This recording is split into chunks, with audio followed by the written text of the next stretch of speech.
Hi, my name's Phil. I like talking about politics. So Reform UK gave me a couple of angles this weekend. More evidence of financial dodgy dealings and U-turns so rapid that even Boris Johnson would get dizzy. At least I think they're U-turns. Andrea Jenkyns has basically attacked two Reform UK policies. Is it a U-turn or has she just gone rogue? But anyway, in case the Sunday newspapers are saving something spicy from on the financial front for tomorrow, let's look at the U-turn stroke Andrea Jenkyns going rogue for today.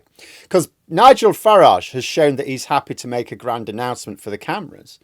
Is he happy for his party to be saying, no, we don't like that policy, as soon as his supporters, say they don't like it? But first, for daily news and politics, please click the subscribe button to stay notified. So, August 26th, 2025, not even 4 weeks ago, Nigel Farage organises a big press conference. Oh, he's going to reveal how his party is going to deal with asylum. Marvellous. Actually, he didn't say how he was going to achieve his schemes, given that they are hideously illegal, but he did at least set out what those schemes would involve. Now, on the issue of housing asylum seekers, whilst he works out how to deport them, he said that part of it would be using disused military sites. That's where they would be housed. Interestingly, he reckons he's going to deport way more than he's planning to house on these sites, like 30 times more, but never mind that. Never mind. So, there's nothing new about the idea of using disused military sites to house asylum seekers. Actually, all of the major parties have their own version of this policy, including the Lib Dems from today. The Conservatives in government actually tried to implement it. One such site, RAF Scampton, near me, drew the gammons out to complain that it shouldn't be used. Why? Because it would disturb the grave of a dog buried there years ago. Serious people, you see. The Conservatives caved and it continues to be a site not used for anything. But Nigel Farage reckoned he could get away with adopting the same policy and said so to the assembled press last month. Until Labour revealed that they are thinking along exactly the same lines. Like, nobody thinks putting asylum seekers in hotels is a good idea. It's not good for the asylum seekers and the gammons really hate it. But if they were found residential accommodation, which is tricky because the Tories stopped building houses, then Reform UK would complain about that too. Actually, just as a little aside, someone showed me a pretty good insight into the asylum hotel protests we've had over the summer. I must confess, I hadn't spotted this link myself. I'd make a rubbish detective, wouldn't I?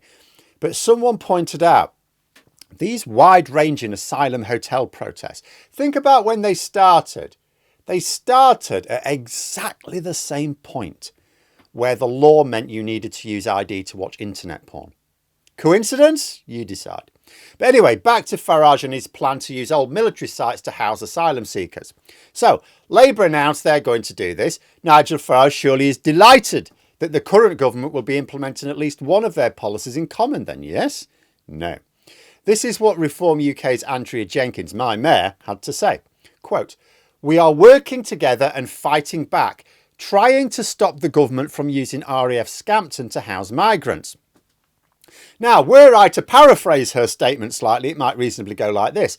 "We are working together and fighting back against my own party's policy, which was revealed to much fanfare and razzle-dazzle by my glorious leader less than 4 weeks ago." Oh, and speaking of Andrea Jenkyns, she appears to be taking pot shots at another of her party's policies.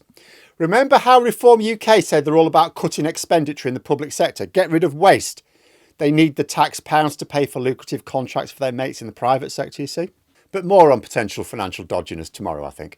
But Jenkyns has just announced that she wants an extra £147,000 of taxpayer money for staff to answer emails. Now, here's the first thing. Elected politicians obviously should respond to the public, and they need staff to do that. So yes, she needs staff to answer the emails. But she has a budget for her office. Why aren't the staff she's spending that budget on answering the emails? What else have they got to do? What has she got them doing instead?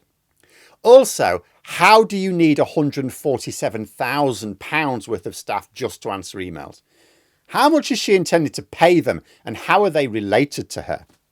But nonetheless, she has a budget for her office, and her office should be doing that job, just like they are in every other mayor's office in the country. She stood on a platform of cutting waste in public expenditure and now wants to more than double her office budget after just a few months in the role, when other mayors, some of whom have been doing the job for years, seem to be chugging along quite well. Maybe Farage needs to send his non-existent Doge team over to her office to help her manage her budget. And maybe those who think Reform UK have the answers to their questions may like to explain to me why they keep doing the opposite of their policies when they actually win power. Like, what makes you think they're going to do what they claim they'll do in Westminster when they're doing the opposite to what they claim in local government? But let me know what you think in the comments below. And for more content, you could subscribe to the channel or even join for access to streams and behind the scenes updates. Thanks for watching, and until next time, I'll see you later.